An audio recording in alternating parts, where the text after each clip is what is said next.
wish to waste the emotional energy necessary to properly chastise the kid and set her straight. Routines and protocols were crumbling. Office discipline was waning as BJC spiraled into a leaderless mess. As a veteran, the veteran, it was important to set an example. "Thanks," she said, and punched the blinking light. "Lacy Stoltz." "Good afternoon, Miss Stoltz. Do you have a moment?" Female, educated, no hint of an accent, mid-40s, give or take 3 years. Lacy always played the voice game. "And to whom do I have the pleasure?" "My name is Margie for now, but I use other ones." Lacy was amused and almost chuckled. "Well, at least you're upfront about it. It normally takes me some time to work through the aliases." Anonymous callers were routine. People with gripes about judges were always cautious and hesitant to come forward and take on the system. Almost all feared retaliation from the powers on high. Margie said, "I'd like to talk to you, somewhere private." "My office is private if you'd like." "Oh, no," she snapped, apparently frightened at the thought. "That won't work." "You know the Seiler building next door?" "Of course," Lacy said as she stood and looked out her window at the Seiler building, one of several nondescript government addresses in downtown Tallahassee.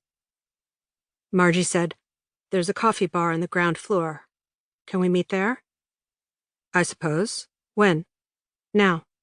I'm on my second latte." "Slow down. Give me a few minutes. And you'll recognize me?" "Yes, you're on the website. I'm in the rear, left side." Lacy's office was, indeed, private. The one to her left was empty, vacated by an ex-colleague who'd moved on to a bigger agency. Across the hall, an office had been converted into a makeshift storage closet. She walked toward Felicity and ducked into the office of Darren Trope, a 2-year man already prowling for another job. "You busy?" she asked as she interrupted whatever he was doing. "Not really." It didn't matter what he was or was not doing. If Lacy needed anything, Darren belonged to her. "Need a favor. I'm stepping over to Seiler to meet a stranger who just admitted that she is using a fake name." Oh, I love the cloak and dagger.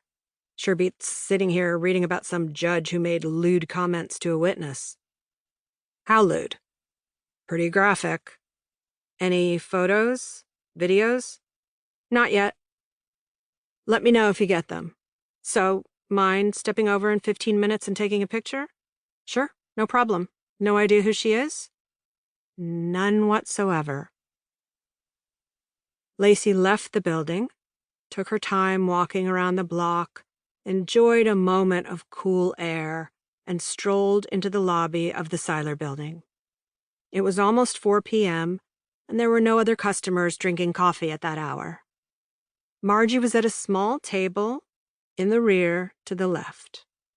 She waved quickly as though someone might notice and she didn't want to get caught. Lacy smiled and walked toward her.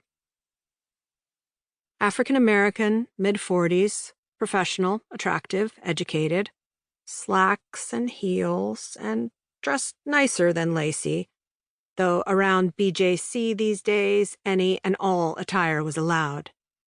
The old boss wanted coats and ties and hated jeans, but he had retired 2 years ago and took most of the rules with him.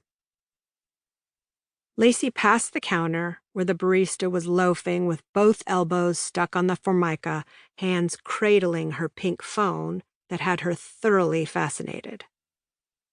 She did not look up, never thought about greeting a customer, and Lacy decided to pass on more caffeine anyway. Without standing, Margie stuck out a hand and said, "Nice to meet you. Would you like some coffee?" Lacy smiled, shook her hand, and sat across the square table. "No thanks. And it's Margie, right?" "For now." "Okay, we're off to a bad start. Why are you using an alias?" My story will take